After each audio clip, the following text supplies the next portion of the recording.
Après 8 heures de vol depuis Cayenne, le voyage n'est pas tout à fait fini. À l'arrivée désormais, un dépistage et une quarantaine obligatoire de 10 jours. Objectif, bloquer la circulation du variant brésilien. On vient contrôler donc non seulement l'identité, faire un test antigénique, mais également participer à la délivrance des arrêtés qui sont notifiés par la police aux frontières. Un premier contrôle et les passagers doivent de nouveau se faire tester. Dans la file d'attente, les avis sont partagés. Je pense que c'est nécessaire vu la situation sanitaire actuelle.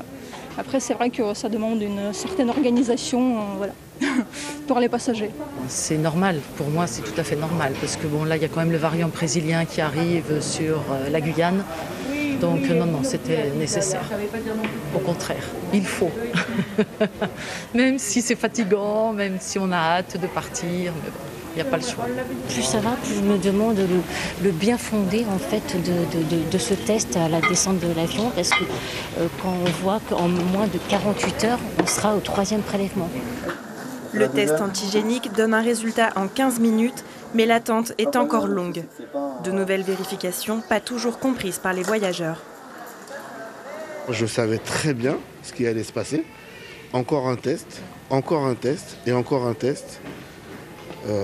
Là, on n'a pas fini, on a fait 10 heures de voyage, plus 3-4 heures d'attente, plus là, je vais dire, franchement, je suis choqué. Dernière étape, l'arrêté préfectoral. Justificatif, consignes, documents, tout est vérifié et expliqué. Mais au final, le bilan est mitigé pour les passagers. En Guyane, ça a été très rapide, j'ai trouvé. Mais ici, c'est horrible, quoi. Ça fait déjà 2h30 qu'on attend et ma fille, elle est fatiguée, elle est malade et ça va pas, quoi. Je suis vaccinée. J'ai fait mon test Covid 36 heures avant le départ. J'ai fait 3 tests antigéniques, donc 2 en Guyane, 1 à l'arrivée à Orly. Donc je ne comprends pas pourquoi je suis confinée 10 jours encore chez moi. Après presque 3 heures d'attente, les passagers peuvent enfin partir vers leur lieu de confinement. Sur une matinée, plus de 300 voyageurs arrivés de Guyane ont été contrôlés.